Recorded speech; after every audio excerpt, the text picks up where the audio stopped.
புரட்சித் தலைவரோட வாழ்க்கை வரலாறை முழுமையாக தெரிந்த ஒரு விஜயா இருந்தால் அப்படி அறிவுகட்டதனமாக ஸ்டேஜுக்கு பேசிகிட்டு இருக்க மாட்டார். புரட்சித் தலைவர் அறிஞர் அண்ணாவோடு சேர்ந்து அரசியல் செய்தவர். திமுகங்கிற கட்சியில் உழைத்தவர். திமுகங்கிற ஒரு கட்சியை மக்கள் கொண்டு போய் சேர்த்தது எம்ஜிஆர் என்கின்ற 3 எழுத்து. சரிங்களா? தன்னுடைய பாடல்களில் அண்ணாவை பற்றி புகழ்ந்து பாடினார். அப்போ அது ஒரு பெரிய ப்ராசஸாக அதை பண்ணினாங்க. ப்ராசஸ், அதில் ஒரு கன்சிஸ்டன்சி அண்ட் கண்டினியூஸாக பண்ணினது. இது 2 இருந்தது. விஜய் வந்து உங்களுக்கு படத்தில் என்ன சொல்லி கொடுத்தார்? எப்படி சிகரெட் பிடிக்கணும், எப்படி துப்பாக்கி வச்சு சுட்டுக்கிட்டே இருக்கணும், இதுதானே சொல்லி கொடுத்துருக்காரு.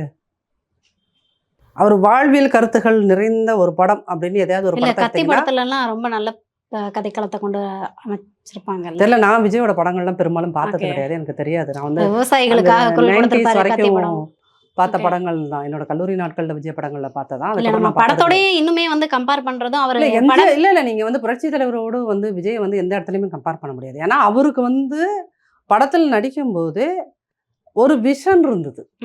எப்படி ஒரு தன்னோட படம் எப்படி இருக்கணுங்கிறதுல. அவர் தன்னோட படங்கள்ல வந்து சிகரெட் பிடிக்க மாட்டாரு, சாராயம் குடிக்க மாட்டார், அந்த மாதிரி காட்சிகளை அவர் வச்சுக்கவே மாட்டார். பிகாஸ் தன்னை நம்பி ஒரு பெரிய ஃபாலோவர்ஸ் கூட்டம் இருக்குது, அந்த கூட்டத்தை வந்து ஸ்பாயில் பண்ணக்கூடாதுங்கிறது அவரோட எண்ணம்.